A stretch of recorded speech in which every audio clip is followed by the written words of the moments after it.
नमस्कार दोस्तों, आज हम पढ़ेंगे डीसी मोटर के बारे में। तो डीसी मोटर पहला है डीसी मोटर का सिद्धांत। डीसी मोटर डीसी मोटर है क्या?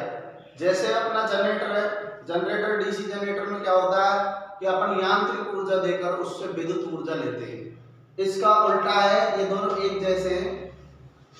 और इसमें क्या है, यांत्रिक ऊर्जा देकर उससे विद्युत ऊर्जा देकर यांत्रिक ऊर्जा प्रदान करना, इस डीसी मोटर का कार्य है। डीसी मोटर के कार्य में विद्युत ऊर्जा को यांत्रिक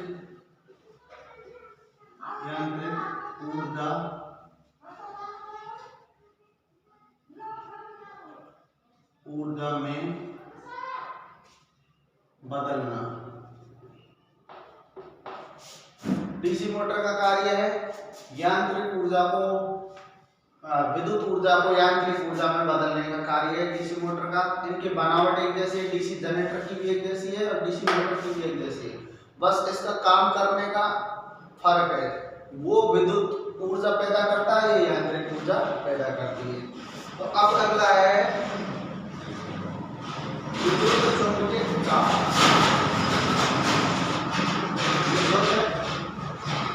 चुंबकीय खिंचाव ये क्या है, ये आपको बताते हैं।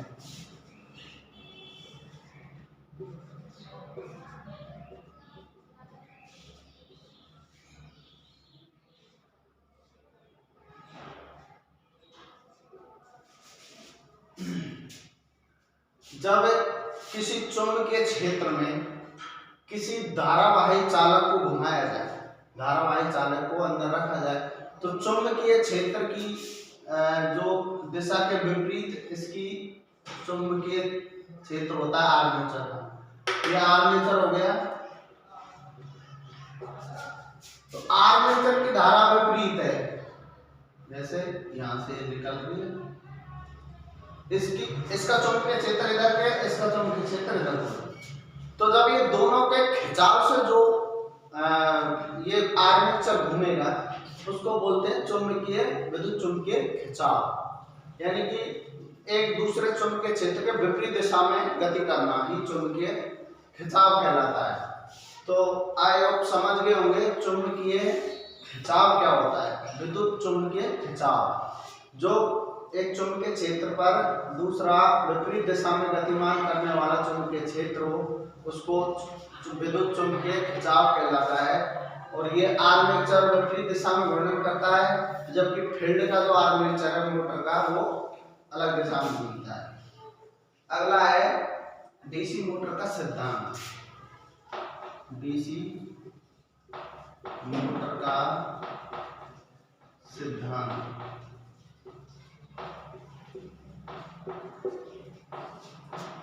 डीसी मोटर का सिद्धांत ये विद्युत ऊर्जा को यांत्रिक ऊर्जा में बदलती है। और जब चुंबकीय क्षेत्र में जो खिंचाव उत्पन्न होता है जिसके कारण ये घूमने का काम करता है आर्मेचर, जिससे हमको यांत्रिक ऊर्जा मिलती है, वो डीसी मोटर का सिद्धांत है। जो विद्युत चुंबकीय खिंचाव ही डीसी मोटर का सिद्धांत है दोस्तों। तो इस डीसी मोटर की बनावट एक जैसी है, डीसी जनरेटर के जैसे। डीसी जनरेटर एज एक जैसे हैं।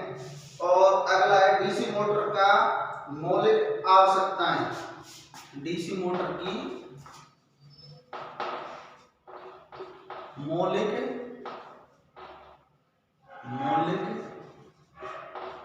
आवश्यकता।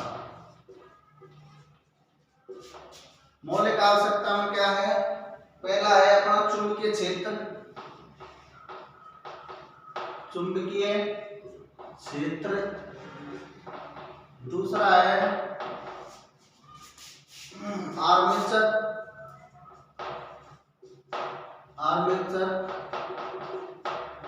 तीसरा है विद्युत सप्लाई, तीसरा विद्युत सप्लाई हो गया। चौथा कम्यूटेटर या ब्रश कम्यूटेटर। इससे इसकी मौलिक आवश्यकताएं पूरी हो जाएंगी। बाकी इसकी संरचना, इसकी डिजाइन, इसकी बॉडी बिल्कुल डीसी जनरेटर की तरह होती है। तो दोस्तों आप समझ गए होंगे कि डीसी मोटर विद्युत ऊर्जा को यांत्रिक ऊर्जा में बदलता है। विद्युत चुंबकीय खिंचाव क्या होता है कि चुंबकीय क्षेत्र के विपरीत दिशा में जो चुंबकीय बल लगता है वो चुंबकीय खिंचाव, विद्युत चुंबकीय खिंचाव है, जो आर्मेचर विपरीत दिशा में घूमता है। डीसी मोटर का यही सिद्धांत है। डीसी मोटर के लिए चुंबकीय क्षेत्र चाहिए, आर्मेचर चाहिए, विद्युत सप्लाई और ब्रश लीड। तो इसको संपूर्ण क्रिया से अपनी डीसी मोटर तैयार हो जाती है। अब अगला है फ्लेमिंग का बायां हस्त नियम। फ्लेमिंग का बायां हस्त नियम है दोस्तों, ये डीसी मोटर पर कार्य लागू होता है। जैसे ये हाथ है, ये अंगूठा हो गया, ये अपनी तर्जनी हो गई, ये अपनी मध्यमा हो गई और ये दो उंगलियां हो गई।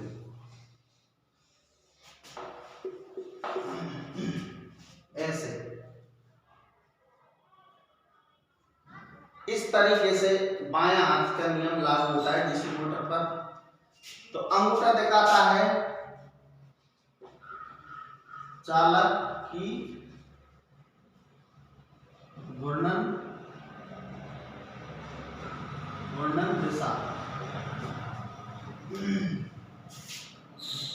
ये दिखाता है फ्लक्स, चुंबकीय क्षेत्र की दिशा। ये तर्जनी है, जो चुंबकीय क्षेत्र की दिशा दिखाती है, और ये मध्यमा है, ये दिखाता है करंट की दिशा। ये है फ्लेमिंग का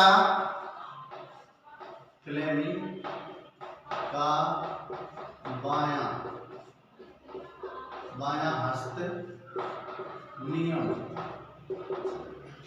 बायां हस्त नियम में इस तरीके से बायां हाथ को लेते हैं। ये अंगूठा दिखाएगा चालक की घूर्णन दिशा, चुंबकीय क्षेत्र की दिशा तर्जनी, और ये मध्यमा दिखाएगी करंट की दिशा। तो दोस्तों ये सिंपल है फ्लेमिंग का बायां हस्त नियम। इसमें यदि एग्जामिनर पूछ लेता है अंगूठा क्या दिखाएगा, चालक की दिशा, चुंबकीय क्षेत्र की दिशा कौन सी दिखाएगी, तर्जनी दिखाएगी, मध्यमा करंट की दिशा दिखाएगी।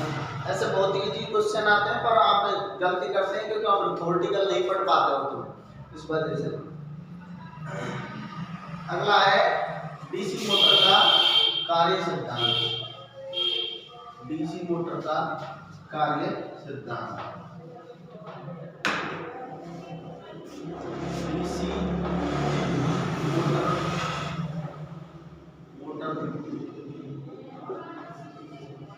कार्य प्रणाली। जैसे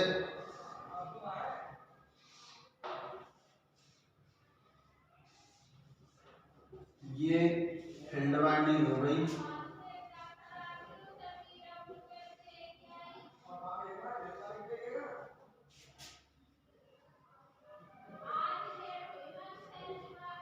ये ब्रश के जरिए डीसी सप्लाई दे दी,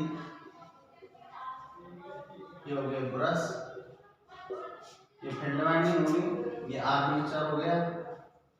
इस तरीके से इसमें सप्लाई आ रही है, और ये फील्ड की सप्लाई है। तो दोस्तों जब फील्ड की जो चुंबकीय क्षेत्र है वो ऐसे काम कर रहा है, ऐसे, और ये जो आर्मेचर की सप्लाई से, तो इस आर्मेचर के अंदर वाइंडिंग होती है डीसी मोटर में, वो क्या है, इससे विपरीत कार्य कर रहा है, जैसे ऐसे ऐसे। तो इन जो खिंचाव के कारण जो बल उत्पन्न होगा, जिससे ये आर्मेचर घूमेगा, शाफ्ट घूमेगी, वो इसका डीसी मोटर का कार्य प्रणाली है। तो बहुत ही इजी है डीसी मोटर की कार्य प्रणाली, आप ये समझ चुके होंगे कि इस तरीके से इसका क्लॉकवाइज और ये एंटी क्लॉकवाइज बनता है इसका चुंबकीय क्षेत्र आर्मेचर का, जिसके कारण अपनी मोटर की शाफ्ट घूमती है और अपन को यांत्रिक ऊर्जा मिलती है। धन्यवाद दोस्तों, मेरे चैनल को सब्सक्राइब करो, जल्दी से जल्दी फॉलोअर बढ़ाओ, जिससे आपको ये आपके साथ साथ बहुत से स्टूडेंट जो ITI कर रहे हैं और उनको नॉलेज नहीं है थ्योरी का, तो वो क्या है ITI पास करके वो ITI को बदनाम करते हैं, तो उनको भी अवसर मिले जॉब करने का। इसलिए मैं चाहता हूँ कि आप मेरे चैनल को शेयर करें, जिससे अधिक से अधिक बच्चों को लाभ मिले और आपको भी लाभ मिले। धन्यवाद।